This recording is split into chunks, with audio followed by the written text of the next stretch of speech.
Hello and welcome to the Queermonge Institute, our Q&A conversation for exploration series. I'm Paul Robert, the executive director and president of the Institute, along with my wife, Laura Lee, the director of research, education, and outreach. And of course, on behalf of our board of directors, our advisors, volunteers, and supporting members, we want to thank you for joining us today.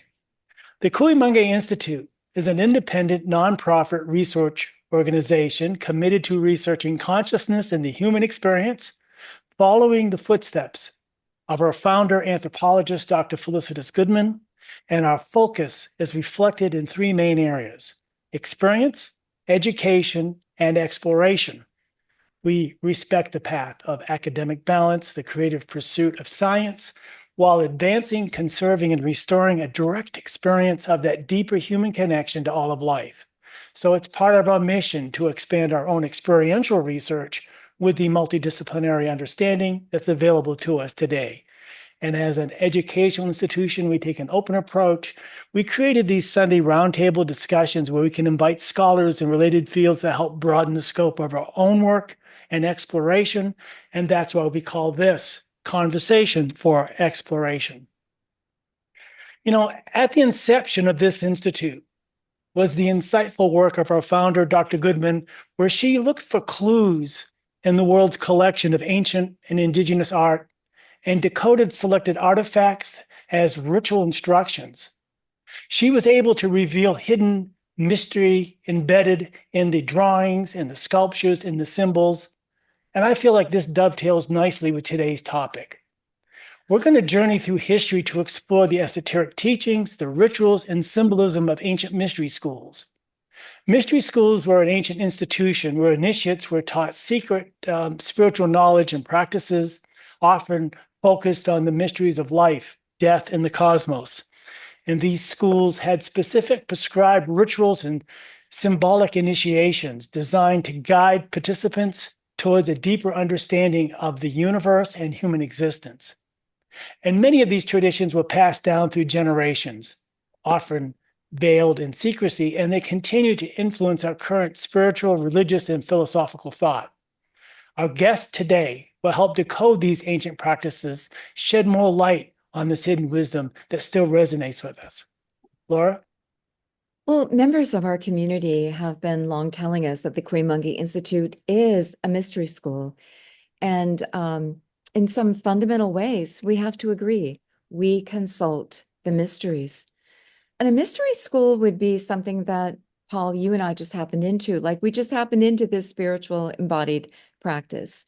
I was just looking for ways to connect to my indigenous ancestors and just happened to find the anthropologist, Dr. Felicitas Goodman, and did indeed connect once again with the ancestors, and not just my own, but I think all of life in the largest sense. It's calling to all of us. The universe is speaking to us.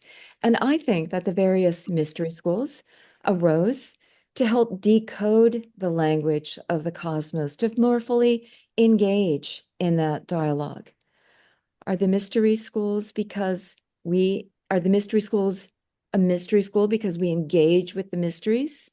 Yes. And I believe this was once the standard wisdom, open to all, not hidden. If we dial it back long ago, I think that was just the human condition. Mm-hmm. But are they now mystery schools because our society has turned its eyes on a different prize, adopted a different worldview, closed off those channels? To dive deeply into the clues the mystery schools left behind, you go rogue. So we have today two members of the CI community who have spoken here on their research in the past, and who return together to share their collaborative efforts on mystery schools of old.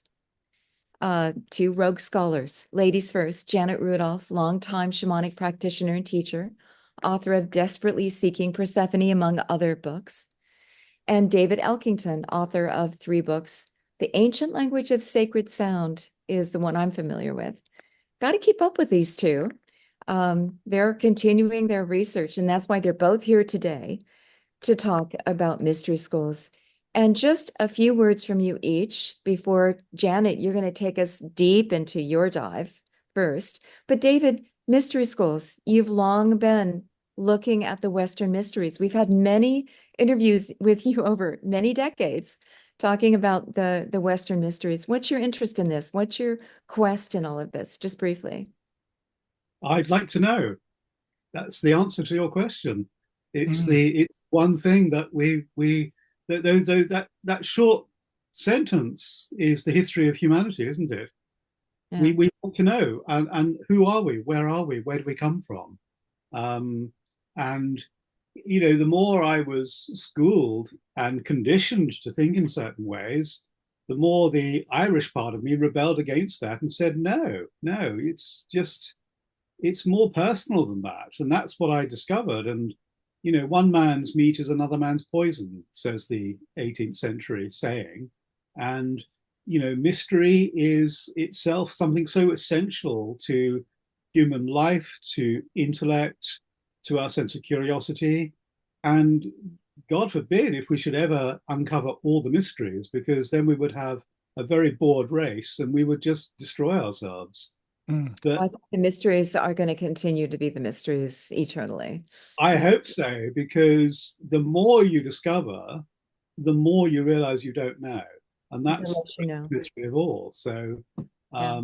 I think it's just quite Well, in fabulous. our I mean, you know, expanding universe, it will outpace our best efforts to know it all. I am quite convinced. we And so, yearn for mysteries. I mean, even in common culture, you've got detective mysteries, murder mysteries, you've got all Mm. of because it's speaking to the innate sense of curiosity of humanity, and this is what's so it's enticing, isn't it? It's mystery is a female who you have never seen.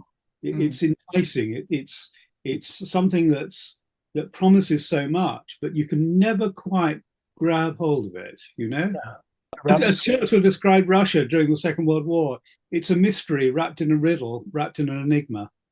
And in a sense, that's what mystery is. It's all of those things and more. Mm. It's almost like that the human experience is just being born, that mystery immediately of where we are, what is this all about, how do we navigate this world? And then Mm. the human brain wants to give organization to the steps of how that must be for us to open our doorway to okay. understand it in more in a deeper and more profound way. So possibly, ultimately, of course, mystery schools is so enticing to all of us because we're all trying to understand the mystery of life itself. Yeah, indeed. And Janet, mysteries, Okay. why? Why Yeah, why is mystery. your research so devoted to this? Yeah. Well, for me, and to bring it to the personal level, is all of it. When you come to life on Earth, in fact, the indigenous, I've heard them call it Earth Walk. It's our Earth Walk, and nobody really gets out of our Earth Walk unscathed. We all Okay. have traumas. We all have really difficult parts of our lives. And for me, part of the mystery school is understanding how can you go and lead a full, even joyful life in the face of especially death, Mm. our own other loved ones or trauma. I mean, how many people in the history of the world have been fortunate enough to not be in a wartime or a war zone? And yet, how do we go ahead and continue to live our lives? When things are happening that throw us off balance. Mhm. And to me, one of the beauties of a mystery school is that you said consult the mystery schools. I would say experience. The whole point of a mystery school is to experience the mysteries. I agree. So it's not a Directly. philosophical for me. Again, it could be somebody else's view of it, but it's not a philosophical exercise, although it can have that patina. But the point is to experience the mysteries, and that's I one of the deep. beauties of the master Yeah. work that you do. Is Thank you. it's that doorway. It's a way in. It's a way to get in there in the first place and have that experience and have it run through our bodies. And that becomes a knowing, not just a belief It's when a that very happens. interesting thing, isn't it, that the word experience in origin is actually from the early Latin expirare, which means from out of the spirit. Not of the Really? spirit. I didn't know Yeah, that. I'm yeah, writing that yeah. down. Yeah. That makes So, sense. I tracked in an argument online a couple of years ago, an atheist, um, who actually talked about being enthusiastic about their atheism. And I said, gotcha. And they said, what do you mean? I said, well, enthusiasm it actually comes from the Greek entheos, which means in God. So the very language we use is the language of the divine. If you want to be an atheist, you better invent your own language. But of course, the downside of that is nobody's going to be able to understand what the hell you're saying. And this is one of the important things to remember with mystery schools is we're looking at rituals, we're looking at what really happened, but we rarely look at the words that were used to express them. Okay, and again, express is from out of pressure, the pressure of the breath you take, and breath in Greek, Latin, Hebrew also means God. It means the divine. So again, if we look at the terminology being used, we have more keys to understanding the overall mystery. Yeah. Etymologies are delightful, aren't they? It's a mystery school unto itself. Yeah. It unlocks the secrets. Yeah. Breathe Well, life into I it. think, obviously I've just been working on a major, a massive, project, the discovery of the lead codices. And of course, my mind at the moment is very much reflecting that whole background at the present time. And so when we talk about the opening of John's Gospel, it says, in the beginning was the Word, and the Word was with God. Again, you've got that whole idea that the mystery is in the idea of the Word, And we look at this whole idea of what is mystery. Myth, literally, in virtually most of the Middle East and right the way towards the eastern side of the Slavic peninsula, it literally means that which is spoken. So if we go to Pythagoras, and we see his theory of the octave, you've got here the spaces in between notes. So the mystery is trying to understand the spaces between the notes in the octave, in a sense. Like the matrix of Yeah, it. it's those Whole silences. empty Yeah, space. yeah, yeah. As an artist, I remember, I trained as an art student, and we were taught one major lesson that taught me an awful lot about life itself. We were told when the model was posing, amidst all the paraphernalia she was around her, we were told not to draw the model, but to draw the spaces around her. Ah, yes, that makes sense. Okay. Now, if you go outside and you look and you try to look at life like that, it can be really revelatory. I think modern physics is trying to do that very same thing. Let's look at the Yeah, dark you're matter, right. the dark energy, the hidden part of the Yeah. universe that we cannot see. Yeah, And it's trying to absolutely. reveal that. Yeah, So- yeah. And it's Although telling us something that seems to confirm our experience, doesn't it? I So- think it does. It's all an expression of a multitude of things. But I think Janet would probably agree with this, is that we've become so settled in our conditioning that we've forgotten how to look, both spiritually, emotionally, and intellectually. We've just gotten so used to being here, and that's the way things are. But if you just shift yourself slightly, the mystery begins to be penetrated. But it's a new beginning. Open your bandwidth, and that's, yeah. The mystery school experience will knock us off our foundation, so it'll force that what David says, to look at things in a different way. It's like the tarot card, the hanged man or hanged woman. You'll see things in a whole different direction. Yes. It's funny, actually, a couple of days ago, I caught myself. I woke up late at night for some reason or other, and I caught myself in exactly the hanged man's position with those legs crossed in that way. And I kind of woke up and thought, oh my dear, but it's like the cards reflect the reality, or is it the other way around? It's fascinating. I mean, this whole idea. I mean, you mentioned the Matrix, Laura. The film is amazing. I mean, it's somewhat violent, but it's all taken from Gnostic myth from the first century to second centuries AD.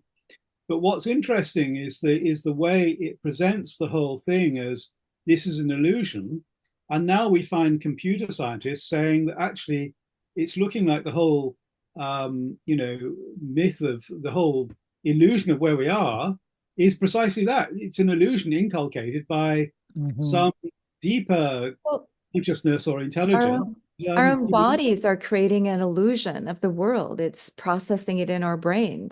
Yeah, We yeah, know this isn't absolutely. reality. And I was the matrix of the holder, the container of the universe, the unseen parts, because we have such a narrow bandwidth that for visibility, for perception in terms of the whole spectrum of reality. I mean, we just get a tiny slice. We're trying to widen it here. Yeah. So Just before we give Janet a bit of space to express herself as well, I must just say there's an interesting thing I came up with, which I noticed as an observation. We have the word matrix. It's from mater. It's from matter, material. mother, yeah. Okay. Is there a patrix? There isn't, is there? So Interesting. isn't that interesting? Yeah. It's one of the rare conditions you have in the world of both words and philosophy where actually we have no male counterpart. And the Egyptians, as Janet well knows, their oldest myth is that Isis, the greater Isis, was the creator. She just brought all this about. So it all fits a pattern. Yeah. So my studies have been of ancient Hebrew, and Hebrew came from Egyptian hieroglyphics because actually the Jewish religion came out of Egypt. And not only is there back and forth constantly, but Moses came out of Egypt and was taught all the Egyptian knowledge. So Egyptian hieroglyphs are basically pictures. And so if you look at ancient words or biblical words, they're pictographs. If you look at them in their ancient form, they're pictographs or picture puzzles, and they tell a really different story than what we have come to understand as translation. And that was my way into this. This is how I started studying it. And then it turns out that Egyptians have the oldest mystery schools of all, although nothing's extant, nothing still exists of them except through mythology. But there is a place where that's arguably the most famous mystery school, and that would be in Greece, where we have Eleusis and Delphi. And there is information about what a mystery school was. And I just before I even go into that, I just want to talk about a secret for a moment, because there is different meanings of that word.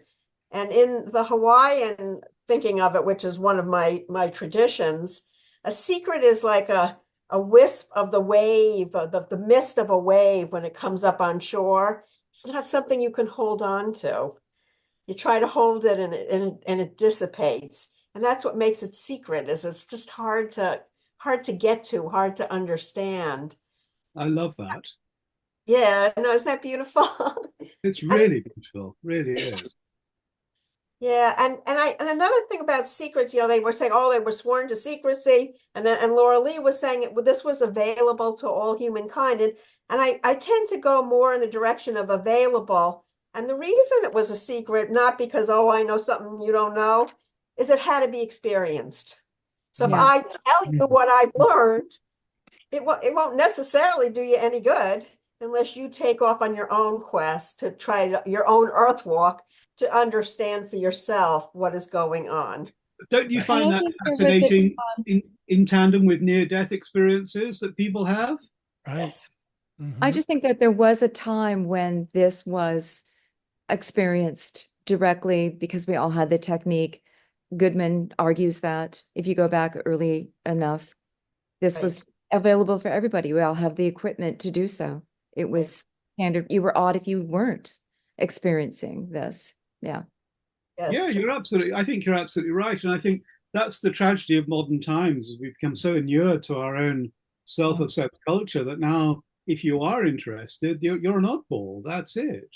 Although I have to say, I mean, to be fair to Generation Z, they are really interested in this stuff. This is really great. It's like a revival, Circle. Yeah. And that will be our salvation, I think. Hallelujah. What comes around goes around. I mean, let's not be unfair to them. You know, Yeah. we have lived in very comfortable times in the past 50, 60 years or so. And as things become more uncertain, people get much more interested in the whole idea of the psychic, of the phenomenal, of where they are in the world and in mystery itself. And it's fabulous because you know, one thing I despise about a lot of university teaching is that it's a uniform treatment of the same old stuff for everybody. Whereas in fact, you know, the mystery schools were idiosyncratic. Well, I It's to think do that with we want individuals. a worldview that matches our lived experience. Yeah, yeah. But Want you to know, not have that dissonance of here the world looks and experiences this way, but our society is saying it's over here. It's very uncomfortable to have your foundations and your beliefs knocked out from under you. Yeah. but it's a damn good thing though, because it actually teaches you that Well, on the Absolutely. hero's journey for you know exploration, for sure. you really need to actually you know, understand where you're from. I mean, we live our lives, and to have yourself knocked, and believe me, I've had so many knocks, not just with this project, but well beforehand, that it's kind of the secret I found to the whole thing is to laugh and laugh really loudly, you know. Okay. You But know, that's and humor is born in Ireland of the greatest of all mystery schools, which is life itself. And you know, and I'm serious here about being funny, by the way, because when you crack a joke, for for the audience to understand that joke, you've got this angle and you've got this angle, and these two opposites have to merge, okay? And where they merge, this bit here, okay, that's where the understanding is. Everybody gets the joke because they understood the opposites and they could see the clash, but you get them to try and explain the meaning of that joke, they'll have real problems because it's appealed to them on an individual basis. And that's the nature of mystery. thank you, David. Janet. So were early accounts of people who either went to the mystery schools in Greece or knew people or even witnessed them. So I know Paul did a slideshow. Is it possible for you to put up those early accounts? I Yeah. collect F4 of them here, I think that I gave you, and then we can just look at them and see, we can look at the commonality to see what they're all about. And these were all written, like Homer wrote about the mystery schools in 650 BCE. So okay, you have it on a slide. That's good. And Cicero, I think, was 600 BCE. I have the dates here, but they're all before the Common Era. So these were really people who these were really quotes from people who were there. So the first one was from Cicero, and I'll read it, I guess. Yep, please. For among the many excellent and indeed divine institutions which your Athens has brought forth and contributed to human life, none, in my opinion, is better than those mysteries. For by their means we have brought out of our barbarous and savage mode of life and educated and refined to a state of civilization. And as the rites are called initiations, so in very truth we have learned from them the beginnings of life and have gained the power not only to live happily, but also to die with a better hope. So if that doesn't describe an earth walk, I don't know what does. Cicero, we quote him. He, his voice lives today. This is what he's saying. Pay attention. Yeah. And this was what, how many thousands of years ago? Yeah. And then here's Sophocles. Thrice happy are those mortals who, having seen these rites or those rites, depart for Hades. For to them alone is granted to have a true life there. To the rest, all there is evil. So what Sophocles is basically saying is that those who have gone through a mystery school experience understand what it means to pass through the veils. Okay. Whereas the others, it's just like all over, and it's a horror or it's something to be avoided at all costs. And then I'll skip down to the bottom one before I go to Eleusis. So Plutarch said, and I love this one because this really even speaks to what David was saying. The soul at the point of death has the same experience as those who are being initiated into the great mysteries. That the whole concept of death is the veil. And then this was an inscription that was found at Eleusis. The two main places in Greece where there were mystery school, the extant mystery school ruins are Delphi and Eleusis. So in Eleusis, it's beautiful indeed is the mystery given us by the blessed gods. Death is for mortals no longer an evil, but a blessing. Mm. I must bring into this as well the Gnostic Gospel of Philip, which says that you cannot be resurrected after death. You can only be resurrected before death, which is the fundamental expression of the real and true Christian mystery. So, in other words, you have another mystery school, and it's talking about you being self-aware at the point of death, which therefore means that you do not go into death ignorant, rather you go in innocent. And this is a major point of order for the Gnostic schools who stated this. They said that Jesus was the son of wisdom, and therefore he was knowledge. And that's a fascinating point, because, you know, to go through an experience of death like Job in the Old Testament, you know, he spends 3 nights in the belly of the whale, you know, and then he's Jonah, I mean, not Job. Yeah, so I always get the two confused. Although perhaps Job could have done with the experience, I'm sure. But you know, he's then disgorged onto the shore, and he has this kind of waking up, you know, experience of, wow, it's life. I'm here. I'm able to appreciate this, you know. Mm-hmm. And it's interesting because, again, in near-death experiences, you know, people who come back from that are very psychically aware. It's very curious. And it shares a similarity with those who have encounters with, you know, UFOs and stuff like that, which has led people like Jacques Vallée to consider as to whether, you know, the whole experience is actually not external, but internal, you know? People assume that it's because you're shaking off your foundation that your life changes. But I think it's because the mysteries have engulfed you, even briefly, and downloaded some wisdom to you. You've seen it. It leaves its mark on you.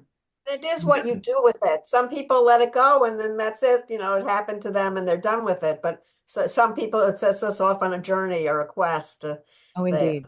Yeah. I must tell you, my What's going Irish grandfather's last words to me were, we all have our faults, my son.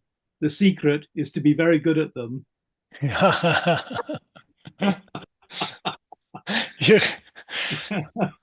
Explains a lot about you, David. Yeah. But, you know, this is the essential aspect of the mysteries. It's how you as an individual almost kind of like absorb the special aspects of the experience you have rather than overcome it. Because you see too often in magazines and newspapers, people have had the most appalling experiences and they say, oh, I overcame them. But surely it should be, you should absorb them and learn and march on. And I'm not to be judgmental, but the language is terribly important, because the language is the way in which we communicate, not just with the outside, but with ourselves. You know, so there's a kind of a music. And that's actually my point. Yeah. That's actually my secret in Desperately Seeking Persephone, which is my own autobiography. And Persephone, you know, she eats the pomegranate seeds while she's in the underworld, and she doesn't leave the underworld behind, but she grows and uses the underworld as her cauldron to grow, and she becomes queen of the underworld, and even queen. And in the early Hebrew temple rites, and I'm not talking about the Jewish temple of the 1st century, I'm talking about the Hebrew temple of the 1000 BC, Persephone was represented as a tree inside the temple, and of course the tree has its roots in the underworld. Absolutely. Well, isn't it the equivalent also or parallel to Osiris, who became Lord of the Underworld when he went there? You Yeah. take your Yes. tragedy and you turned it into, and then you lead other souls through it. So then Yeah. it's your hero's journey that you're now giving back to the community, that you have forged that path successfully, and you can help others. This is get where Janet's idea of the seed is a truly momentous one, because every the end of every growing season in Egypt, um, there would be a bunch of wheat stalks that would then be woven together in the shape of the hieroglyph for Osiris, and they would be left at the entrance to the Great Pyramid, so that come the new season with the rains and the waters of the inundation of the Nile, this would then be overcome and within days would begin to shoot and become green. So from out of death, you would have life. And this was known as Massa or Missa in Egyptian, which of course is where we get the Mass wafer from in Christianity. Okay. Wow. This is a good time, maybe, Janet, for me to go to your next slide, teaching of the seeds. Right. Yeah, Can so you that's pretty much a universal teaching. And I call this this is my Morticia Adams space of the seasons, because I'm cutting off the heads of the plants. Yeah. But it really is this universal teaching. And it is, I've actually come up with a little saying for what the main teachings were. And I call it, I wrote it down, spirals, singing, and seeds. It's like spirals because we spiral to earth through the birth canal. Singing, as David hopefully we'll talk about later, is that's the vibrational essence of how we connect through the veils. And then seeds, which is the fundamental way that life continues here on earth. So I used an Egyptian text, something from the New Testament, and then a Greek text. Is that? Yeah, so that just to show how universal this teaching is. So the Egyptian one is, whether I live or die, I am Osiris. I enter in and reappear through you. The gods are living in me, for I live and grow in the corn that sustains the honored ones. I cover the earth. Whether I live or die, I am barley. I am not destroyed. I have entered the order, the cosmos. So that was found in an Egyptian coffin text. And then from John 12:24, verily, verily, I say unto you, except a corn of wheat falls into the ground and die, it abideth alone. But if it die, it bringeth forth much fruit. So the seed, they say the seed is the alpha and the omega. It's the beginning and the end. The seed is the beginning of life as it grows up through the soil, and then as the plant nears the end of its life. But before it actually dies, as David pointed out, it grows seed for the next generation. And then here's the Greek version. The Phrygians, the Nicene says, assert that God is a fresh ear of cut wheat. And following the Phrygians, the Athenians, when they initiate into the Eleusina, that's the mystery school, exhibit in silence to the epotai, the mighty and marvelous and most complete apoptic mystery, an ear of cut wheat. Yeah. Boy. Can I intersperse there and just point out a couple of things? What's interesting about that whole aspect of it is that the wheat or barley or these crops that have kept us fed for many, many thousands of years are all grown on Mother Earth. It seems to me that what we've got in the words is the actual seed itself, but the silence that dictates the space in between the musical notes is actually the divine feminine. So what we're talking about is the seed inside the womb of Isis. Now, this is borne out by one factor, and that is, and I've got to look into this mystery. I've been promised myself I would do it, but I've just not had the time. But barley, which is essential to human civilization, or certainly was in years past, for one reason. We were reliant upon dairy foods in early civilizations. But dairy foods in the gut of young children, particularly babes up to the age of 18 months, has a habit of actually congealing and doing terrible things, leading to gripe, which is trapped wind and God knows what else. And the only thing in the ancient period that would overcome it was barley water and barley seed. Mm-hmm. How interesting, therefore, that barley has the Latin classification Hordeum sativum, which I might translate as the Lord God cultivated. Interesting? Yeah. Because suddenly we've got to hear within the mystery schools, we've got a whole categorization of mysteries that are there before our very eyes and we don't pay notice to. But obviously, the people who made these classifications, Carl Linnaeus was the one who did this, a Swede living in around about the late 1700s, obviously understood this mystery. This obviously was an undercurrent of European and world culture at the time. It just crops up everywhere. Crops, Like a you seed, right like a word. seed. Yeah. Pay attention to the language. Yeah, exactly. We shall harvest an answer at some stage or other.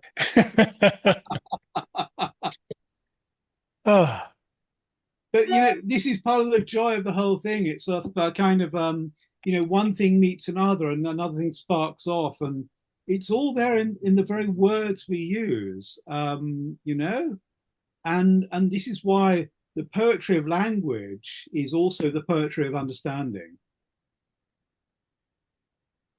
And I love that. Yeah. Well stated. But I mean, what can I say? I mean, mysteries are curious because, again, they represent that sort of moment of silence in the human mind where we're so intrigued by the silence, we must reach out to it in some way, shape, or form. Yeah. It's like the internal mystery that we're always working with ourselves on a personal level. There's the human construct of trying to build some kind of organizational structure around the mysteries to give it some kind of school, some kind of educational theory, some kind of structure that allows us to go through the doorways of initiation, maybe giving us, maybe serving a very specific purpose, and that is giving us the freedom and also the acknowledgement of that there are steps involved in all of this. And even though, like Laura talked about in the very beginning, Dr. Goodman was talking about it being accessible to all, it's true, just like mathematics is accessible to all of us, but some of us have very specific skill sets to want to understand mathematics and teach it to others. And so there was this structure built around mysteries to give people the opportunity to follow the clues and see where it led. Well, it's interesting. You can choose to dive in and open up. It's a personal. I'm led to another observation as well. It was in my book. In opposite to Europe, the Middle East, and those areas, Africa, etc., we go now to your neck of the woods, which is the Americas. And of course, we have in Central America, we have pyramids like we have in Egypt, and of course, we have the growing of maize, which is the cereal crop of the Americas before the modern period. But what's very curious is that the other aspect of barley to cure the gripe in human children in antiquity was salt. And if we look at the pyramid of the sun and the moon in central Mexico, they are built and designed to look like a salt crystal. I mean, I proved that in an academic paper about 15 years ago. I hadn't heard that. You're saying Teotihuacan. Yeah, absolutely. Compare it to a salt crystal, they are precisely and exactly the same. Now, salt is essential to human life. There's another mystery to you. We are a democracy in our bodies. We need certain microbes to actually digest us. We've got, the food we take. We've got things like candida and goodness knows what else. We think we're independent, but we're not. We're actually a democracy within each of our There's more microbes living in us and on us than human cells. Precisely. Yeah. So in a sense, microbiome really controls a lot of our regulates a lot of our. It does indeed. So what we are is an overwhelming consciousness that's holding it all together, which is expressed in the ancient site It's expressed in the mystery of those sites, the legends they represent, the words and the sounds they represent, which impart the mystery. Hmm. You know that I'll contribute one thing that Goodman would say. She would say, you can take all this knowledge away. We will find it again. Why? Because we are destined. We are tuned to it. It resonates within us. We are inbuilt GPS, I would say, she didn't use those terms, to find this again. It's eternal because it's true, Yeah, and yeah, it's where we are guided yeah. to the universe. Although, I mean, you know, I discovered the lead Gives us book. the curriculum, we're going to find it again and Yeah, again. Go ahead. I totally agree with you, but I discovered the lead books, you know, which hold the Christian mysteries, which we're going to get a press about soon. And I would say, therefore, it wasn't so much a case of destiny, but density. Density. Janet, I want to say something. You have a big body of knowledge. We're just having fun. It may take several interviews to get through your complete thing, which is great because we have David here and he's riffing on and illuminating all this stuff. So it's wonderful. I also see in our audience people who have a lot to say on this. So we will get to them in a few minutes. We will get through all of this because you know what? It's an eternity to engage and dance with the mysteries. We got time. Yeah. So It's lovely to be able to do it and to share all this with you guys and to Yes. also to absorb what's coming out of all of this too, because we all have such different individual experiences. It's quite wonderful, actually. Yes, and it's fun. Yeah. it's fun. And I can only imagine what they were talking about in those mystery schools as well. I bet they had these same conversations. And returning to you, Janet, coming back to that thread that draws you in, that thing that you can't let go of, you want to understand and you're trying to integrate it. Talk more about that. Well, I just want to say seeds, excuse me, we women are the carrier of the seeds for the codes of life for humans. We are vessels that are divine, and it's about time our culture gives us our status back. Co-equals, co-equals. We want to dance with you guys. But it's like, this is the century of women. Look around you. We are making No, the seeds come from the men. We may be the holders and the chalice, but the seeds come from the men. We make a good see, honey. Okay, I was talking about okay. Okay, thank you for the anatomy lesson. I know, but I'm on Laura's side. I think it's a return to the divine feminine, and we need it. I think, oddly enough, it's not the women who need it so much as the men. You know, because seeds. Okay. We both do. I really think we both do. I don't think we can even separate it out.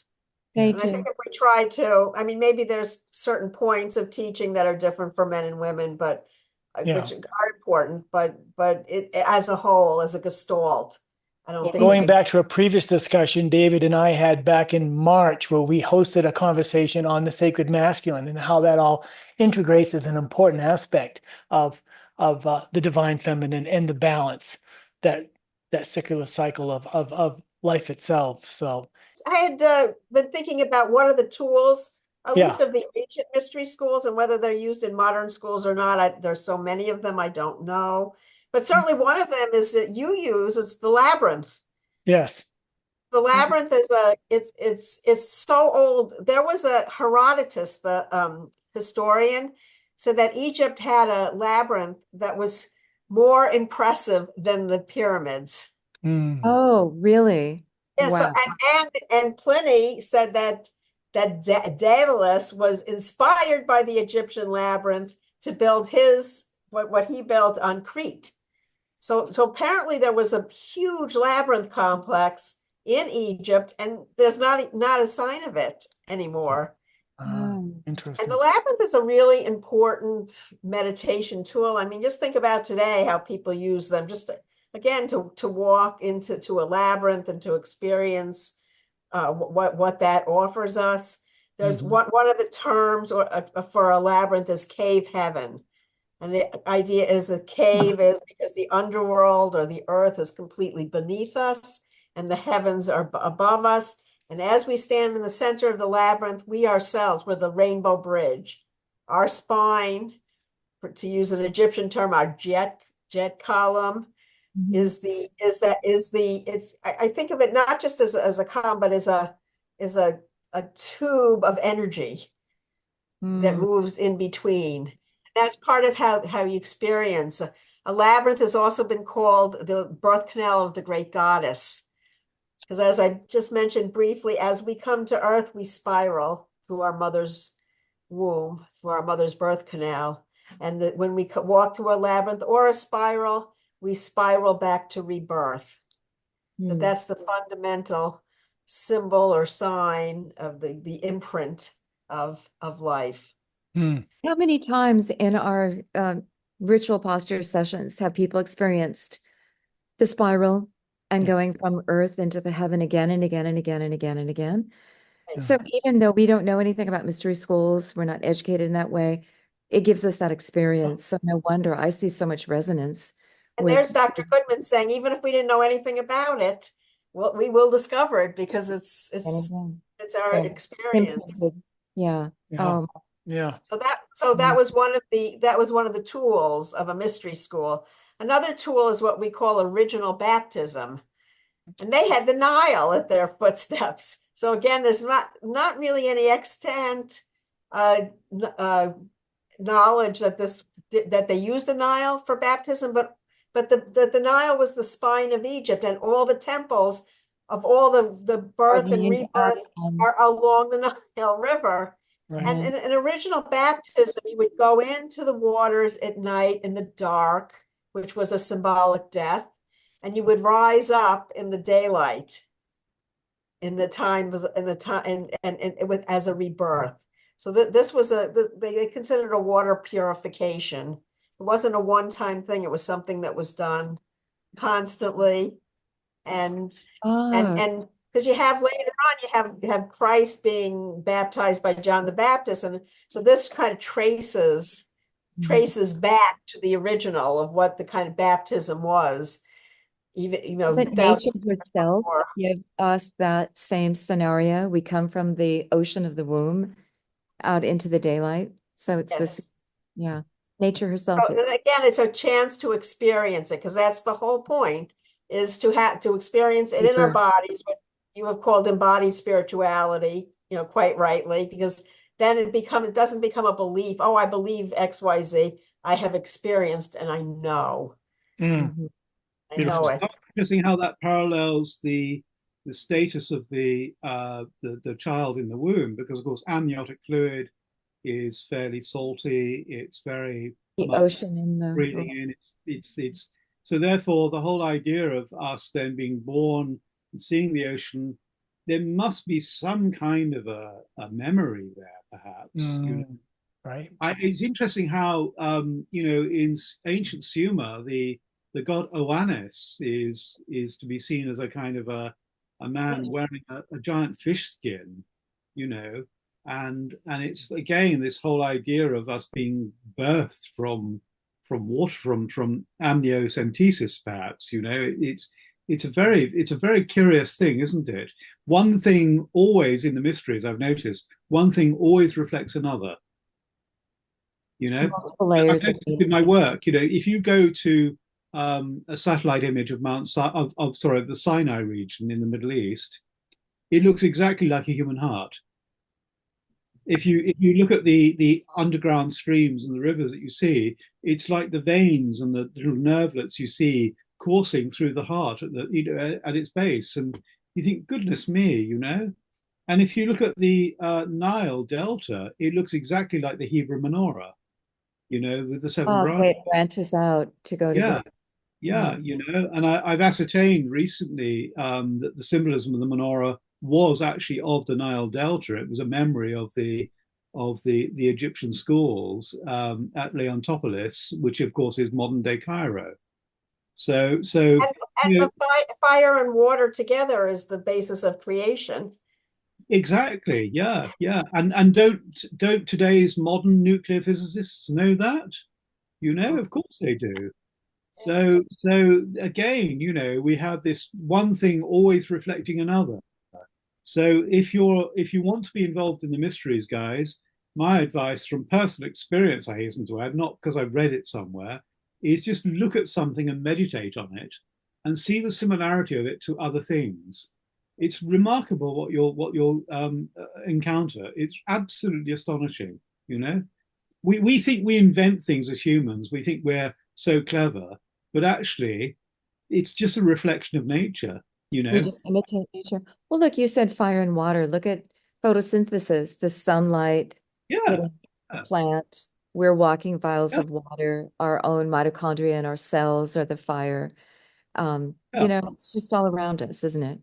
I Wow. had an appalling realization this morning. Actually, I was using the London tube trains to go to from into central London, and I suddenly thought to myself, "Oh my God, I missed one." As it went on, I could see the windows of the last carriage going into the tunnel, and it reminded me of a maggot in an apple. I thought, "Oh my God, even tube trains reflecting nature." Uh, Most, and it's very funny, but quite horrific in some ways, but it's true. That's the whole thing. There's nothing that we can do to ultimately be original. We can only reflect that which is around us.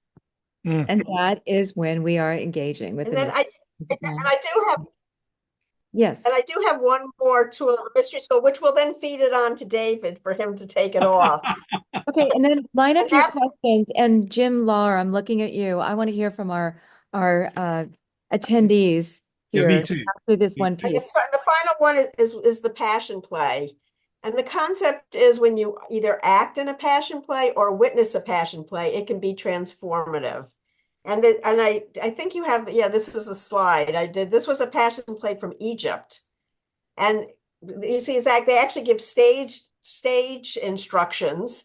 And the whole point is that you have animals, you spread the floor with wheat or grain, and you have the animals thresh it. So you have to beat the wheat for the wheat to open up and become available for use. So I'll let you read that unless somebody'd like to read it out loud. But the whole concept of the sacrificed grain, of what a great mystery this is. And I have the quote of Moses on the bottom, just because again, there's not that extent knowledge that Moses studied in the mystery schools, but there is this intriguing line from Acts that Moses was learned in all the wisdom of the Egyptians and was mighty in words and deeds. So that whole concept that he did learn from the Egyptians, and what did they have in Egypt? They had the mystery school. Mm-hmm. And then you could draw a direct line from that to Eleusis, where the passion play would be the story of Persephone and the story of how she was abducted from the overworld and taken to the underworld, and then her story with the seeds of the pomegranate and how she got out of the underworld, or how she grew through the underworld.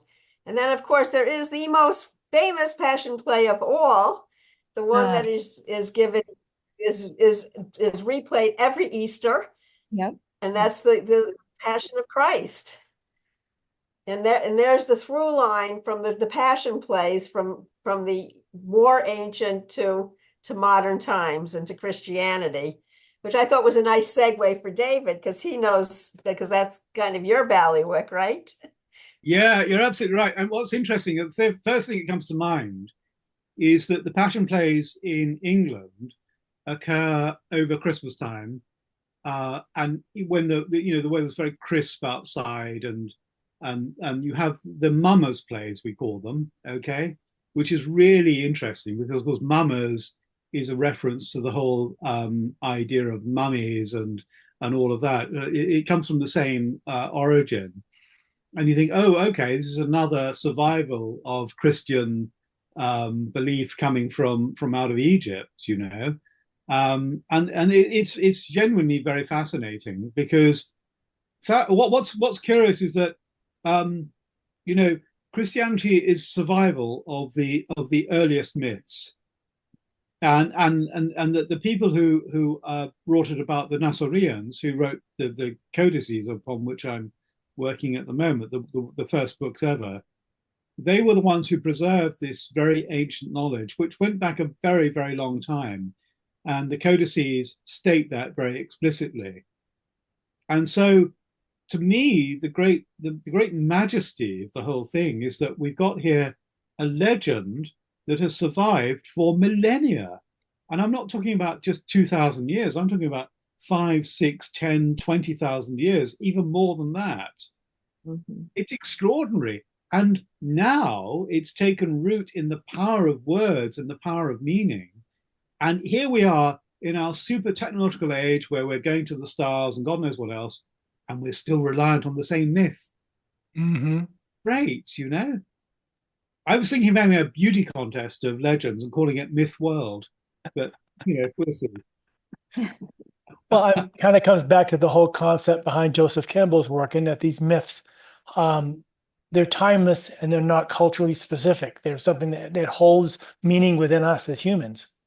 It's a truth, isn't it? It's a truth that runs through the very veins of culture, through Mm, our own veins. yeah. And try as you might, you cannot get away from it. And you know, modern belief takes many forms and shapes. It can be atheism, it can be agnosticism, Christianity, paganism in its various varieties, etc. But at heart, actually, it's all the same. It's the Yeah. quest for humanity, for that sense of meaning. But along the way, that meaning gives us such passion, such invention as well. I mean, let's not forget the invention that's got us to where we are now. It's really, truly remarkable. And I think the tragedy of today, although I believe it only to be a temporary thing, is that we've forgotten where we come from on that. We've forgotten about that energy. And if people would become much more aware of this, they'd be a damn sight more excited and suddenly realize that actually there's realization in the realization. Mm, So, You so know, the myths are right there, part of the curriculum. We just think of them as just stories, made up stories, as opposed to repositories of some deep meaning and symbolism, things that those people in that culture would all know. it's Just like we know the shorthand of our culture, they would know all those layers of meaning. So it's It's like the almost, David, picking on you for a minute. It's almost like the mystery experience. schools is your personal mystery school exploration, understanding you have such a keen intellect. We recognize that. And what is the revelational aspect, the transcendent aspect to all of this for you? Because what is that practice of research that brings the gift back to you, that renewal to you for all of the work and the output that you're doing? Good God, question. that's a really good question. That's the most difficult question I've ever been asked, actually. Um, and I can't give you a straight answer because I don't yet know it. Mm. Uh, but what I would say is that you know I'm a left-handed dyslexic Anglo-Irishman. So therefore, I at school I got marked down at my exams because I wouldn't show the workings out in the margin. Because when the question was asked, I had the answer in my brain.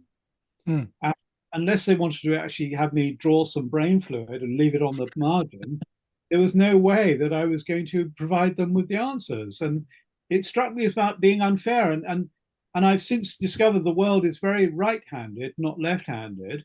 But I don't hold that against them at all. So I've gone on this journey on my own as a bit of an outcast and an outsider to try and work out for myself what's going on. And the more I discover, the more it makes me laugh. It makes Mm. me laugh loud because the recognition of true knowledge does make you laugh. You can't help it. The problem is in relating it to the people back home because they don't understand it because they're still hindered by conditioning. Now, I'm not saying I'm not myself conditioned. I'm managing to break it. And in there are times when I can see through the cracks beyond the conditioning. Okay, that's where I'm at. Um, and it's like sort of there's another world out there, but it's still reflected in the mysteries. It's still reflected in things being reflections of each other. Right. It's an extraordinary thing, and it's very beautiful. And again, that's my maxim. there's beauty, there's grace, there's laughter, and beyond those, there's knowledge, true knowledge. I don't mean intellectual knowledge, but the knowledge that goes straight to your heart, which takes you a lifetime to actually express. Yeah. That's the only way I can describe it. Yeah. Some of us are just on that journey, and it automatically makes us the black sheep. I've asked lots of people, who's the black sheep of their family? So many hands go up, my own included. I just think that it naturally pushes you out to the edge. And I think the edges are such interesting turf, right? Yeah. Well, being an Irishman, of course, I'm the white sheep of the family, but I'm the rainbow sheep. Yeah. Exactly, but that's the interesting thing. We look at today's society, we look at the way people vote, we look at the way people believe, the way people act, and we live in a very conformist society. We think we don't, but we are terribly conformist. The way people queue for the shops and God knows what else, and how many of those people have actually broken out and said, no, enough of this. Right. I'm going to do something completely different. Right. And then you've got the fear of being condemned for being different, What would you like to ask our community, each of you, to answer on this? What? Well, let me kind of, first of all, Janet also has a great quote, of her own quote that I wanted to share before we go there. And let me go, if I get that right now, and hit play on this as well. Janet, yes. Would you like to read that, Janet, please? You read it in your own voice. Okay. And here is another secret. So Inanna also went to the underworld. And she went to, the reason she went, there's several reasons, but one of them was to mourn her brother-in-law, Gugalana, who's the great bull of heaven. And I'm like, what was he doing in the underworld? And what is a great bull but a symbology of seeds? So here is another secret. Persephone and Inanna didn't leave the underworld behind. They used it as a foundation for growth. They fashioned their roots deep in the fertility of the depths and used that treasure to grow into the light. This is just as the seed that lives in the darkness, the depths, the fertility of the soils of the earth is able to raise itself upwards. Yeah. Beautiful. That's lovely. That's lovely. I love. Take our challenges and we grow from them. Yeah. And sort of, Janet, to balance things out, the same question that I asked David, that drive, that seed, that thing about being able to transcend, to go beyond, to that driving force behind you and your research and what you're looking for and what you're trying to establish within yourself. For me, I would just say quickly, you get to a certain age, all of a sudden you realize you are mortal. I mean, it's like all of a sudden it's not going to be forever. And so you start dealing with the reality is this all there is? And this isn't all there is. And I want to know what else I don't know about. So I'm on that path of discovering the unknown. And that's what Laura and I share together. Laura and I like to say, before we dance off this planet, what is it that we want to discover? And that's knowledge and insight and some satisfaction to that interconnectedness of all of life. But Janet, yeah.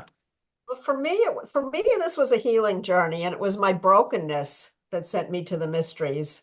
Because I wanted to heal that brokenness, and it was in my cracks that I learned to discover some of the mysteries, because it did set me off on my journey, and I didn't have a foundation that was based on, I didn't grow up in a traditional religion, so I didn't have that kind of foundation even to start with. And so it was very, very, for me, it started out very personal. And it still is personal. I'll just tell you a short story. I went to a drummer to try to learn a little bit about drumming, and I asked him for the rhythm for Hallelujah. And he's like, why do you want to know that? And I'm like, well, those are the original syllables of hallelujah. That's the original Hebrew. And he was a rabbi, and he goes, you're wrong. I remember going, I mean, this is when I started starting out, and I was like, "You're kidding me! I'm wrong." And I stopped. I stopped for a while because I was like, "Oh, How could I be wrong? But I went back, finally I went back and I looked at the original Hebrew and I wasn't wrong. And but not only but the lesson I got from that is, what is my voice and how can I express what it is I'm feeling, which is not common for other people. It's maybe common for everybody here, but out in the general population. And so I kind of went off on this quest, not only to have these experiences myself, but to say, hey, then what can I do to be able to express them so other people can be with me, so I'm not by myself with this. That's the light, the sharing of the light. Yeah. Yeah, That's in a very nutshell my own journey with this. sure. Yeah. I must take issue with you, Paul. You said you're mortal. Only in this life, my dear chap. Yes. I'm so sorry, but You we're turn going to in meet your again. molecules back to Mother Earth and take a new form. That's Right. Absolutely. Exactly.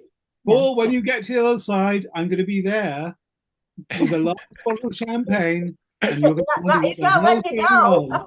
Yeah. Absolutely right. And I All must right. tell you, And to I'm quote right. David, here's the mystery. You don't have to experience anything else. Here's the mystery. Exactly. Yeah, I exactly That right. would be I, delightful, David.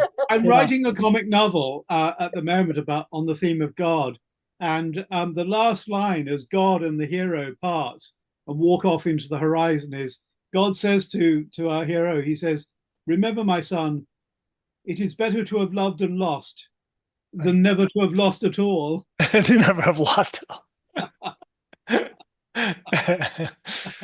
There you Oh, go. goodness. Well, I'll share a quick story pertinent to what you just described, Janet, about going to the underworld and how you have to set your roots deep and make use of it as the compost for growth. One of the startling experiences, because mostly they're about flourishing in our practice, is there is one that involves the voice and making your whole body a sound box in our ritual postures. And invariably, one person, amidst all this joy, one person will find this deep, deep anguish. Felicitas writes about it. I, in my beginning days, was that person. And the deep, deep anguish. And it feels like you are being pulled down into the earth. You're drowning. So much weight is on you. This deep anguish. It's so much. And then the knowledge comes, this is not my own anguish. This is Mother Earth's anguish. This is, she's called on you to be one of the bearers or bear witness to it or experience that. You come out of it panting. And then, you're stunned and you just go, what just happened? I've come to realize that to be carved very deeply also allows you to hold more joy. Hmm.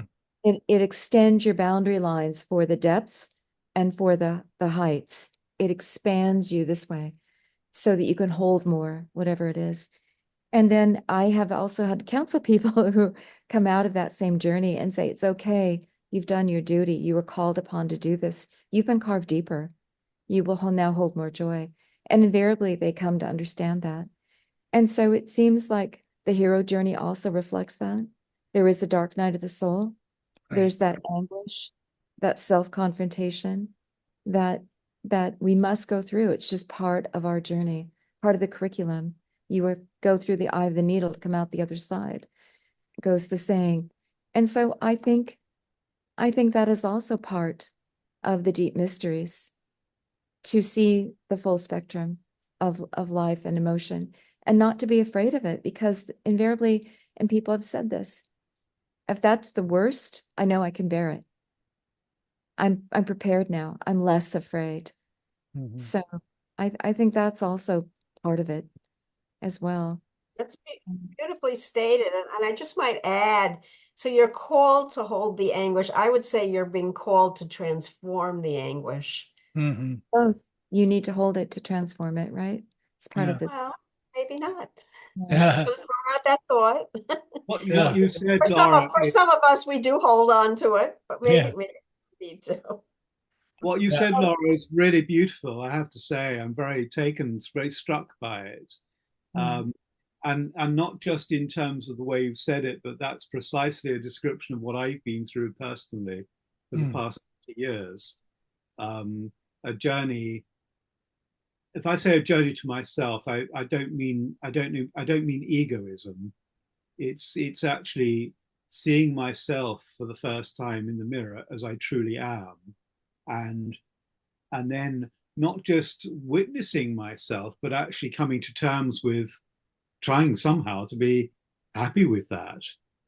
I can't say I've attained the aim quite yet, you know. I still need a two-way mirror to look into, but apart from that, you know, I'm getting there. And the way you've expressed that is absolutely the case. Yeah, that is the greatest mystery is, you know, you can travel the world, you can travel the universe trying to solve the mystery, but at the end of the day, you come home, you look in the mirror, and there's the source. There it is. Yeah, embodied in each of us. So, Well, I'm there's going to take a couple of questions and comments as we continue. And James is up first. Right. James, Hello, a James. long time participant in this work and been around for years with us, spending time together at the Institute. He's an interesting scholar and friend. So, James, welcome. Glad to have you here. This is a really fascinating conversation for me. Personally, I became interested in this back in 1964 when I was in college, and I was having a course with an Old Testament scholar.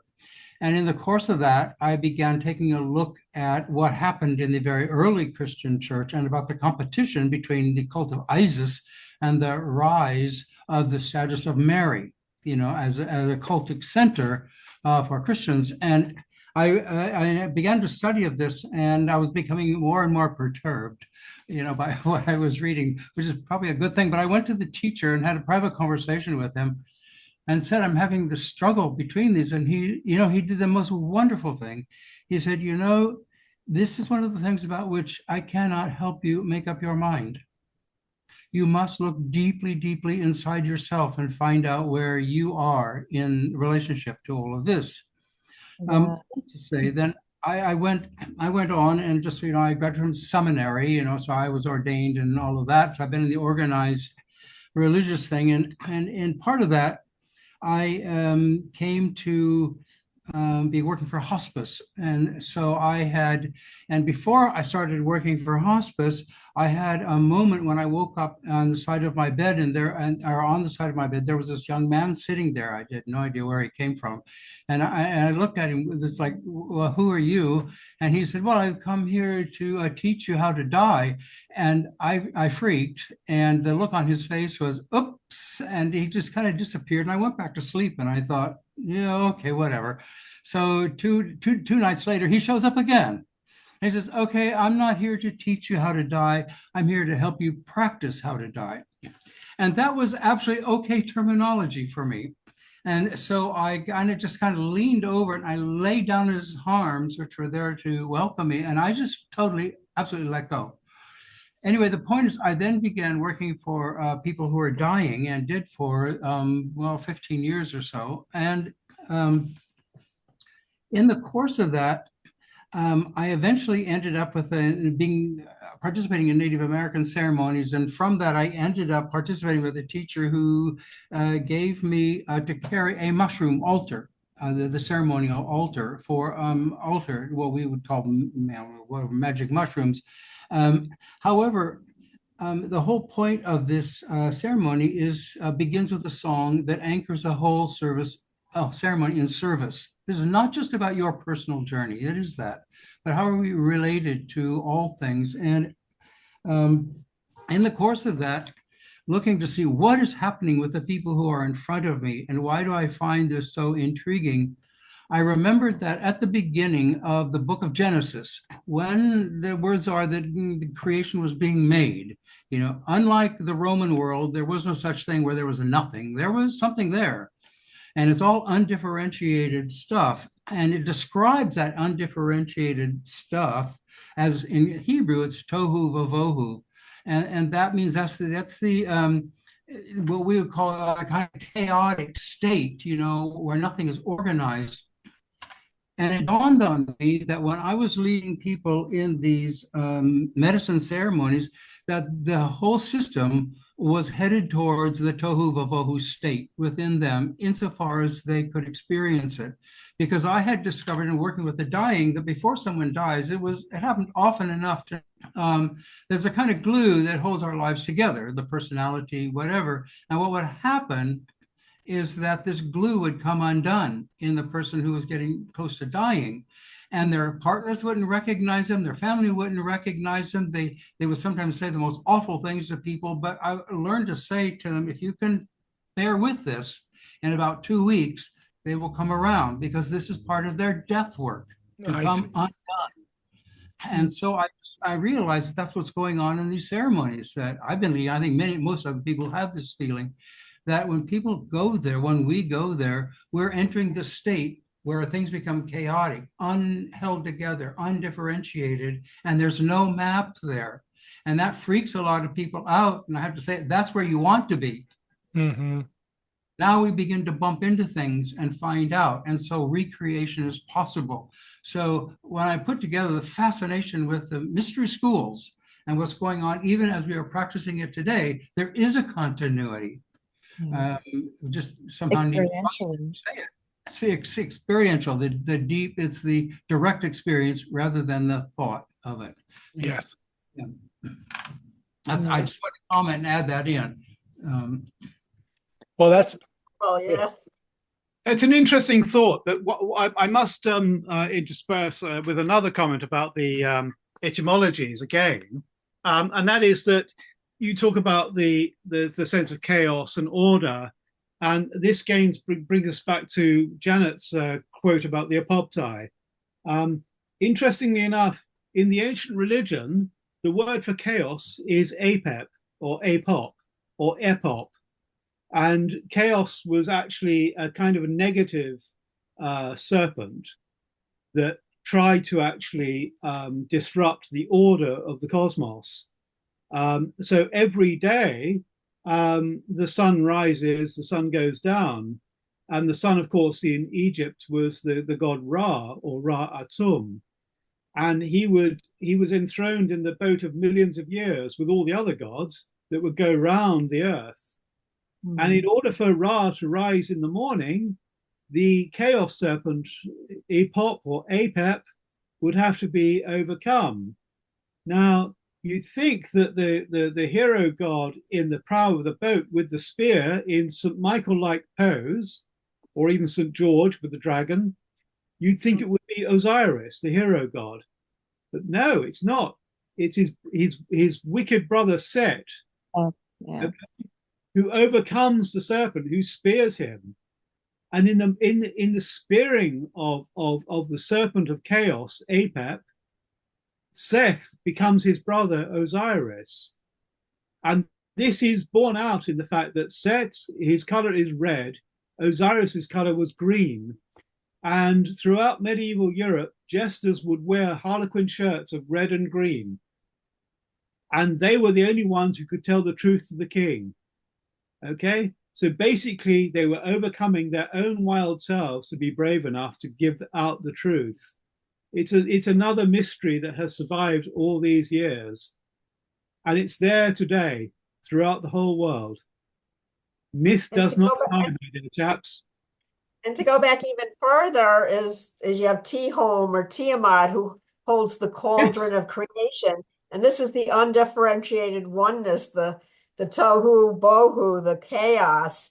And who is it that guides the seeds out of this tohu bohu? The serpent, who brings it to Eden. Yes, exactly. I mean, the whole thing is the same legend, but with geographical and climatic differences, of course, across the region. I mean, we have this legend in Egypt because we mustn't forget that Egypt was lucky enough to have a river that you could virtually tell your watch by when it flooded every year in June, July, August, September, etc. Mm-hmm. Whereas in the rest of the Middle East, you had upset, chaos, storms, and you name it. They didn't have that regularity. But the myths, therefore, take their own shapes. But each of them has their own concept of chaos, Yeah. which tries to disrupt order. And of course, today we call that entropy, which is very interesting because, of course, to be in a tropaic state means to be in a drug-addled state. Yeah. Okay. So to be entropy literally means to be in a state of chaos, literally. It's there in our own dictionaries. We only have to understand the meanings of the words we use. Another way to look at it is a state of all potential. Yes. Yeah, absolutely. Yeah. Yeah. I've tried to remain in that state all my life, but I've failed. But one day, James, always interesting. Anything else? Oh, I mean, I didn't think I was going to be saying anything because I'm very happy to listen because what's happened is I've been asked to teach this to somebody who wants to know how to enter the direct state because of something I had said at a workshop he was giving, this nationally known guy. He says, would you teach me? And suddenly I'm going, how do I teach this? I mean, after decades of this stuff, what? So I'm supposed to start on Wednesday. I'm quickly writing everything, trying to get all this out, so I get my own sense of it. And all to say that this is such a timely topic for me. I'm so glad I'm here and I'm taking notes because I'm starting to write the next thing I have to write for Wednesday. Thank you. Hey, James, I will say to you one thing. If you have any problems, just get in touch with me direct. Paul and Laura will give you the contact details. No problem. Okay, thank you very much. I appreciate that. You may hear from me. Yeah, no, you're really welcome. What you had to say was really interesting, and I think you're going to do really well. Oh, thank you. Can I tell you one more story? Is that okay, Paul? Yes, please. Yeah, this has to do with the kind of direct experience. I mean, when I started working for hospice then, and this is at the height of the AIDS crisis in the Bay Area, and so those were all my first clients. And I was sitting next to a guy I had worked with he was originally from Panama, and he was now in that coma that precedes death. Nowhere in seminary or anywhere in the culture in 1985 or 6, anybody telling you what to do there. So I'm sitting next to him, and we're not holding hands, we're just sitting in a chair. And I'm thinking to myself, what do I do here? And suddenly this voice said, sing to him. And my brain go, what, who, number one, who's talking? What do you mean sing to him? And the voice became extremely insistent. Just open your mouth and start singing. And so I just opened my mouth, and suddenly all these words started coming. It was not a song I had ever written before. It just came out. And because I had a background, being an English teacher, blah, blah, blah, I kind of knew the structure of poetry. So I could shape it a little bit, but the impulse was coming through and the words came through. So anyway, I get through one whole stanza and I'm thinking, oh boy, I don't know. All of a sudden, I started singing the next one. He started singing with me, word for word, note for note. And part of me is going, this is not real. I don't even know what reality I'm in, where he's singing it was invented coming through me. And meanwhile, this voice is just saying, just keep singing, just keep singing. And so all I could do was follow the instruction. I'm singing, it just kept coming through. And finally, when the song ended, he went back into his coma. He had never opened his eyes. We had never talked or held hands or anything. And it was an electric moment in which I realized that when we're getting close to death and other things, such as when I'm working with people in these ecstatic ceremonies, that we're approaching a zone for which we may not have the words, and somebody on the other side has to teach us, because who can? And I just felt, okay, here we go. And that's a way kind of how I ended up here today. And thank you all, all the teachers. Even on the other side too. I think it's interesting, once we begin to cross over and look through that veil, which is possible, we start to look through that veil. It's not an empty space. No. Not empty. They are there walking around for us to be in relationship with them. So, and I'll tell you now, that come hither. Actually, next Sunday, would love to hear more of these stories of what comes through the veil. We're entering that almost Halloween where the veil has thinned. What's coming through for you? We want to hear those stories. We'll share. Okay. All Saints Day. Yeah. All Saints, yeah, okay, well, I'll have to check my calendar. I hope I can be here, and I will. Yeah. I was fortunate enough almost 30 years ago to have my own near-death experience. I died for an hour because I have a thyroid problem, and I went into a thyroid coma, and my heart stopped for an hour. And I had the whole classic experience of going up the tunnel, and after having seeing myself, which was horrific, I have to say, being attended to by doctors, but actually seeing myself for real as it is, that's pretty shocking, And I remember turning around and going up the tunnel and being greeted by a sense of being everywhere at once. I didn't actually see things or people. I just felt I was everywhere at once, but being completely shrouded in this feeling of utter and unbelievable love. Absolutely. It was astonishing, And then That's the mystery school experience. Yeah. And I was given a choice to I could stay or come back, but for some reason I decided to come back. I don't know why, but Thank you. Well, thank you. That's good of you to say. But it was very interesting because that was also, where I was inducted into the mysteries, albeit almost, to a fatal extent. But it was very profound. And what I found when I came back was that I had enormously enriched psychic abilities. And that was very profound, because the sad point about all of that, of course, is that you have to keep it to yourself, because people don't understand where you're going with it. And you've got to be so careful not to kind of tread on toes and things. And, Well, yeah, David, maybe one day we'll talk. I mean, I've had the same experience. I was given a choice, and then afterwards, suddenly everything I looked at was a way of saying that thou art, I am. Yeah. And you don't know who to say this to, but there it is. I'd just like to say about the singing, I think that's so beautiful that you sang, because I look at it like singing is that vibrational, like a rope. It's a pathway, maybe a vibrational light for people to follow. So when you're not, when you have tohu bohu, when it's total that chaos, that singing, that vibration that comes through our bodies, because it passes through our vocal cords, creates this spiral rope that gives us a way, a pathway. I think that's also the importance of ritual, is to enact it with gesture, with sound, with music, with intent. We're stirring a cauldron here. We're opening a portal. Ritual can do that. And to be directed. I mean, our ritual's directed by the other side, by the whatever it is. But we're in the flow. Our job is to be opening the doors and the flow, the liaisons between heaven and earth. We get over and over and over again. That is one of our jobs. Right. We need to do that. Yeah. Not just think it, but actually enact it. Yeah. Something profound. Well, I will say one more thing. One thing, Janet, is that, there is that thought in the old Irish literature that I had been reading at the time, that the creation of the world came from a song. Right.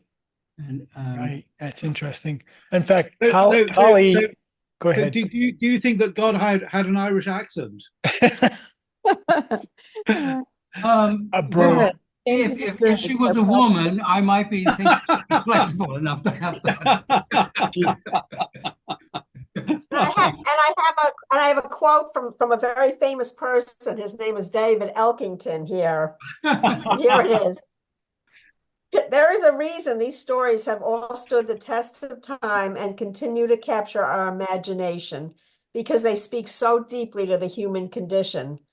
The basic underlying terrain of the mystery school is the journey quest. The ultimate lesson learned is how to sing. Divine language was used and imparted in similar ways, but differently. and that evidence point to being sung. God, I must get around to reading my own book sometime. Can I say one more thing and then I'll be done? One of the things that happened from that time was I realized that in order to sing to the people who were dying, I couldn't sing any songs I already knew. I had to find a way to connect to their soul, so to speak, see if it was okay with them that I sort of entered, as it were, made connection, and then I would sing out of the relationship. Hence, I could sing for a long time because these relationships could be amazing, but they weren't like any other songs I ever sang because they were different people. So I had learned a whole new way of singing, which arose out of the soul spirit connection we had made. I was felt extraordinarily blessed, to sing that way. Yeah. That's lovely. That's really lovely. I'm so glad to hear that. I've tried to sing And your myself, voice. but I have a voice that would shatter glass and re-glue it together again, I'm afraid to say. So, I'm going to carry on trying, but I do so in private because, the sound of my voice is horrific, to put it mildly. So, but one day if they have the bad singing contest, I'm going to enter because I know I'll win. It'll be a surefire hit. But we carry on. We've got to bash on, chaps. We've got to do our best and try and attain the heights. Let's see what happens. But you know what? Because I can't hold a tune either. You still have a vibration in your voice. That is equal. Even if it's not a singing voice, you have a chanting voice or a voice that has a vibration that is special and can connect. Oh, yeah, I agree with you. I prefer to listen to music rather than actually sing it because the professionals do a far better job than I do. And I love medieval choral music. It is simply the most blissful music to listen to when you're working, when you want to get into another state, like the shamanic state. Mm-hmm. There's just something so utterly, profoundly divine about it that you realize that, as much as people are walking away from Christianity today, you go back to the Gothic eminence of the Middle Ages and the music, you realize it really did hit the heights. And we need to go back there again because modern music now, it's just not cutting it. It's just not doing it, Yeah, what's it telling? But thank you. Thank you, exactly. Jane. Yeah. I don't mind the odd bit of AC/DC, but Gothic choral music, it really does it. Go for it, guys. Yeah. Kelly. Yeah. Well, just speaking of sound, real quickly, I'll throw this up on the screen for people. The name of David's book, The Ancient Language of Sacred Sound, The Acoustic Science of the Divine. You wrote a whole book about sound, David. We did several hours of interviews on this with David. It's on our website, free to listen to. So yeah, please join us. And then we've also had a separate mystery school discussion with David. We talked about the Green Man. We've talked about so many things. So David, just go to our website and put in Elkington, and then it will show all of these interviews that I'm talking about. We had many with Janet as well, Janet Rudolph. Right, and Janet too, yeah. I'm going to go to Kali, and she's right here. To your Rainbow Goddess. Yeah, she's made several comments in the chat room that are really clever and insightful. I'm currently reading the book The Master and His Emissary by Ian McGilchrist, which is about the hemispheres, the brain hemispheres, and the making of the Western world, and how this links between what you were mentioning earlier, just your offhanded comment about being left-handed versus right-handed. Right. Excuse me. I'm sorry. And the singing. Oh, interesting. So the archaeologists have found that in birds who have, a lot of sound singing in their expression, and ancient humans, that there's a nerve, I forget the name of the nerve itself, but the portal that the nerve has to come through in the skull, in the base of the skull, is enlarged compared to, say, other primates or creatures that don't make singing sounds or have language.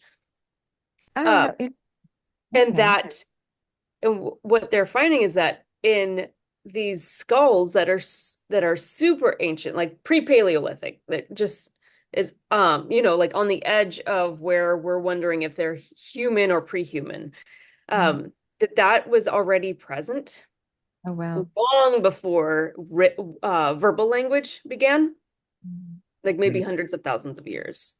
Wow. And so why would that be? Because If we don't have verbal language, why would this nerve be so large? And they're linking it to the possibility of there having been singing as our initial verbal vocalizations. communication. But I believe that it has to do also with what you're saying, David, about like the sacred sounds. Like they would have been singing the earth, they would have been singing the spirit, and the two together, right? Linking, being that rainbow bridge between the sounds of the earth and the sounds of the heavens, or whatever you want to call them. I imagine that this vibration would just hold the two together through voice. And so it wouldn't be like the AC/DC and our modern music, which is, we've kind of shrunk it in so many ways from how we originated and how we originally, communicated not only interhumanly, but also within our entire world. But don't forget one thing, though. I mean, I know this coming from Irish parentage. Okay, I'm speaking now as an individual who was reared mostly in England and the Southern Hemisphere. My voice is not rhythmic; it's just giving it to you as it stands. Okay, but if you go to my native Ireland, the way they speak is that they sing it. You have a very rhythmic language, and you can go to parts of America to this day on St. Patrick's Day, and you'll hear the Irish accent. It is beautiful. It's lyrical. It's sweet. And so I wanted to link that too, but because the Irish are so recently indigenous, so still exactly. indigenous. Exactly. And we're very wild, and we still have that independent spirit that goes with it too. And you find that across the world where indigenous peoples still have that rhythmic ability with both dialect and language. And so, of course, you can see that actually they're still connected to their landscape, where sadly, today in Britain and large parts of America, Canada, and elsewhere, we're not connected. Because we have stopped singing our language. We exactly. have moved more to let's see, where is it? Left brain, which Absolutely. is more categorizational. Yeah. And so the being right-handed is linked to the left brain, right? That's right. Absolutely. Yeah. And then in this, the language of chopping up into words as opposed to the Latin word for left is sinister. Right. Okay, right. Which is why but it's linked to grasping. It is indeed, absolutely. Which of course, grasping is another negative association with certain peoples. They are grasping, and we're trying to grasp understanding and manipulate. It's been taken negatively, but if you look at now the Latin word for right, it's droit. Dieu est mon droit is the statement for the King of England. Okay, God is my right. Okay, God is right, but surely God would be left-handed, so God would actually be sinister, not droit. Oh, hang on a minute. That's not. We can't do that, chaps. Sorry, we're going to re-edit the script. We're going to write that out. But you see my point. If God created the universe, he must have been left-handed. Because you're right-handed, you're not as creative. You can't do it. No way. So that kind of tells you the whole thread of history as to, there's this whole right-handed bias. But at the same time, it's also telling you a lot more about the mysteries about the brain, who we are, where we are. And absolutely. There's the two sides to that observation, right? Yeah. You can absolutely. see how we've gotten more right-handed.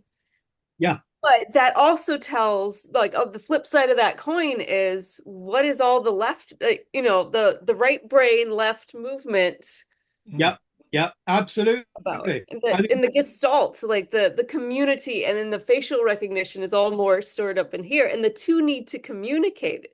Thank And you. yeah, for it yeah. to- When Have you, you have you ever, have you ever, learn music, that corpus callosum, connective tissue between the hemispheres grows, right? They Right. found that to be as true as well.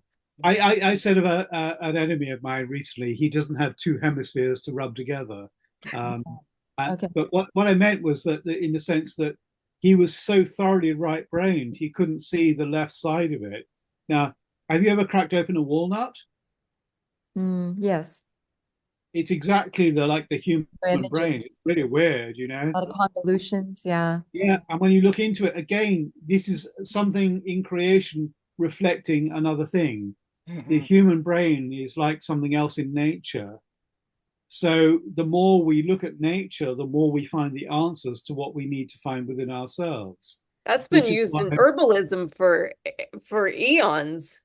yeah, and the Spanish Inquisition, what did they do about herbalism? They burned witches because they weren't witches at all, they were herbalists, you know? And where And are we midwives. today?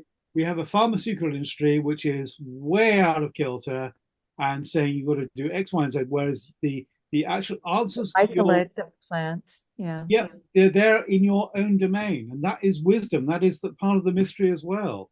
Right, the Listen to land what people speaking. say. The Yeah, lands. Let me add yeah. something here. So Felicitas would say that the universe is composed of two realms, our ordinary reality, this alternate reality, and they would be mirror images. One turns to the left, one turns to the right. They're two sides of the same coin. So there And you that's have in the Lord's Prayer as well. As it is on earth, so it is in heaven.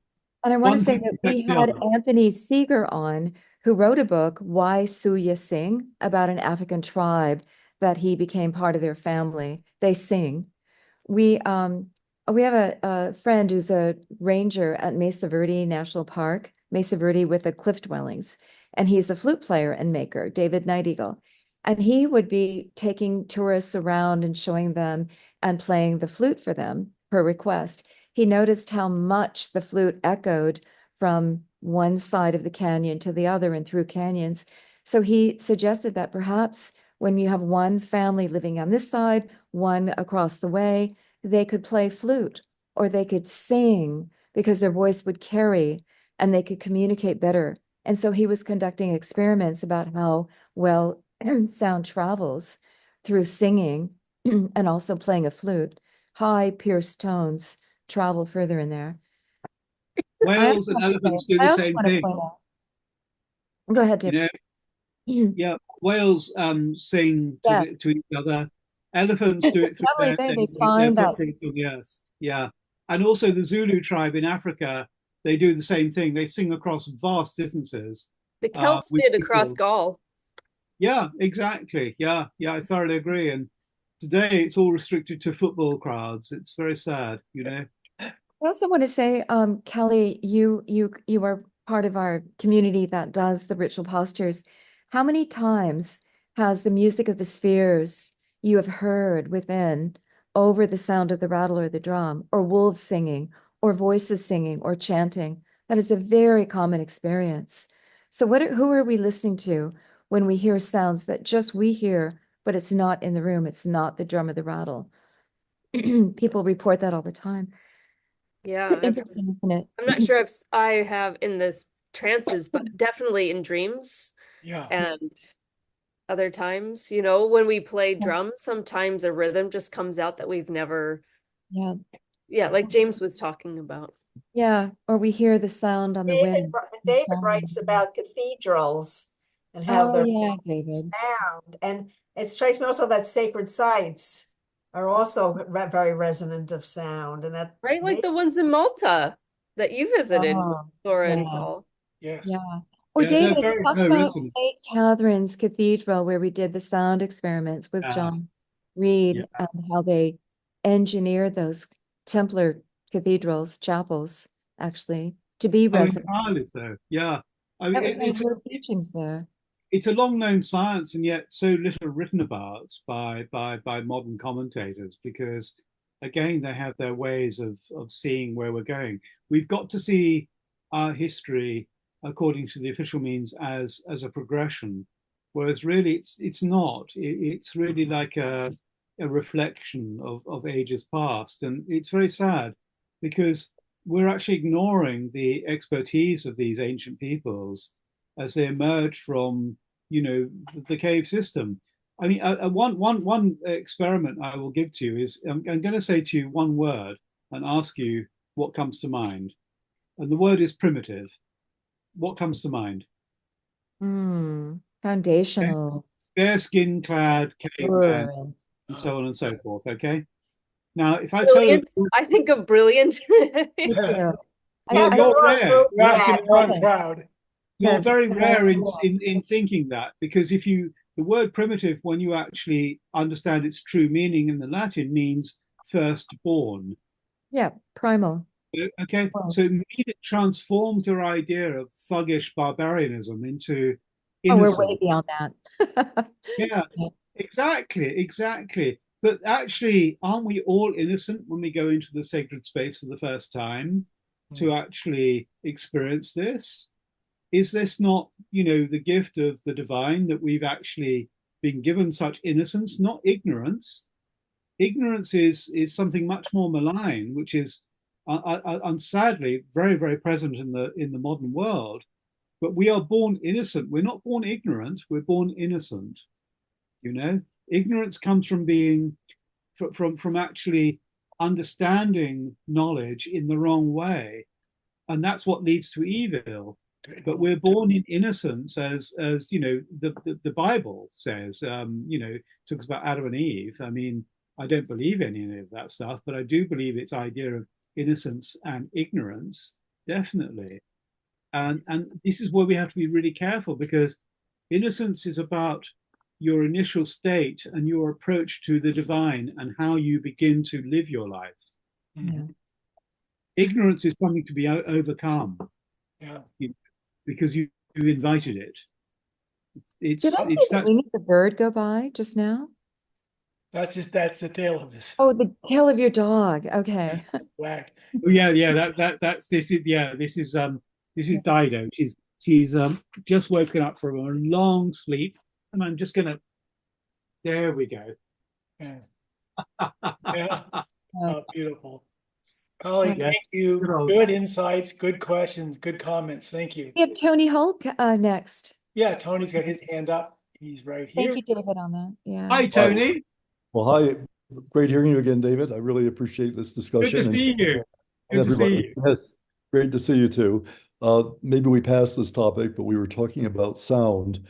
And one of the things that's emerging in rock art studies in the Americas, at least, is a correlation between the locations of the palettes, the panels of sacred rock art, and the acoustics of the site. Yeah. There's been quite a bit of work on this, even demonstrated in Chaco Canyon, a World Heritage Site. So I thought I would simply mention that you can walk down a canyon and you see beautiful flat panels with no rock art on it, but there's no acoustics. And you go around the bend, and for some reason there's some curvature, you begin to get echo, and all of a sudden the panels are full of rock art. So there does seem to be a correlation. It's not 100% correlation, but definitely a high preference for acoustics in the presence of producing petroglyphs and pictographs. Yeah, I worked on some of the kivas at Chaco Canyon, I have to say, and the acoustics were really profound, very profound indeed. And, well, not just in the kivas, but along the walls even. Oh yeah, no, absolutely. And the effect on brainwave frequency was astonishing, I have to say. It was more or less instantaneous. Even if you're in a kind of the everyday state where you're kind of in a kind of skeptical state, oh, it's never going to happen to me, and then suddenly it hits you. It's like a subtle wall of sound, It's really the most astonishing thing. And this is where people underestimate the power of music per se. You think about Mozart. There's a story in my book about how a teacher, inexperienced, she had a really rowdy class of, I think, 8 and 9-year-olds, I think. And she was on the edge of actually giving up her job.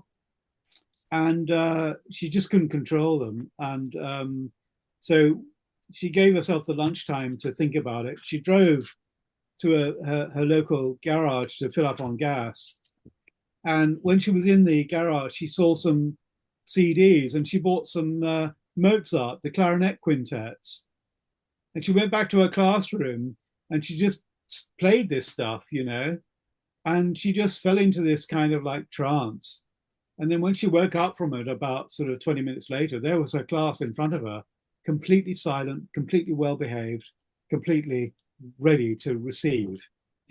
And she was completely startled by it, you know. And that just shows you the power of sound and of music and the genius of Mozart in, you know, what can I say? If you've seen the film Amadeus, it points out the one extraordinary thing about Mozart. When his music came to him, it was like it was poured down from heaven, because his manuscripts, which are still extant, are completely without any mistakes or errors. It's as if he just poured the music onto the page, complete as he received it. And it's totally miraculous, on a par with Shakespeare, you know?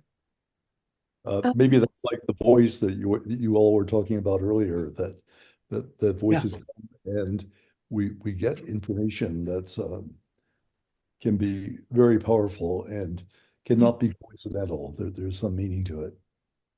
Yeah, I think you're right. Yeah. Friends, Sherilyn Morrow and GB Cornucopia, who was the longtime ranger at Jocko, discovered one of those walls, Tony, that were acoustic, and then they went looking for signs that ritual had been conducted there. I helped Sherilyn with her first work there, but actually this has been preceded by other people, so it's not the original work. Yeah. But I'm just yeah, quoting that's one more example. I was with Sherilyn when we started making that deduction. Yeah. Yeah, excited. So, Well, thank you, Tony. Anything else? I guess just a little story about the voice. If I could I have 1 minute? Yeah, go ahead. yeah. Okay. I'm walking in graduate school along a street in Philadelphia. Across the street, I see a friend of mine, a woman who had a crush on me. I waved, she didn't wave back. I crossed the street and she squinted at me and said, "Oh, Tony, I couldn't see you. I've just lost my glasses over in Edinburgh Plaza."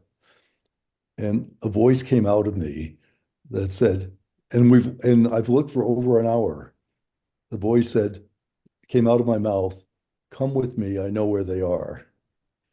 And I was kind of witnessing this, like, what is happening? We walked 2 blocks back in the direction she had come from to Edinburgh Plaza. I walked out into the ivy, bent over and handed her her glasses. And I don't know how that happened, but it just flowed. Yeah. All right, that's my It's 1 just minute. I'll shut up now. No, that's good. And that fits next week's topic as well. Those moments that Yes. cannot be. It reminds me of the anecdote. Robert Graves, the great love poet, one of the greatest poets of the 20th century, who said that on the cricket field at Charterhouse School one afternoon, I think he was all of 16, 17, he suddenly went into what he called an analeptic trance. And he said in that moment, he knew everything. Everything. He said he could have asked any question and the answer was given him. And it was a state that lasted just mere seconds, but it changed his life entirely. What did he manage to ask in those mere seconds? Oh, he asked about the nature of the gods in Greece and Egypt, etc. He asked about Christianity. He asked a few science questions, and he said he was given full answers. He knew exactly what was going on. But of course, you know, we're talking here about 1915, 1920. So of course he was asking questions relevant to his time period. But it's so astonishing that he was able to actually run with that, and his whole life, you can see when you read his books, they are so astonishingly far ahead of their time.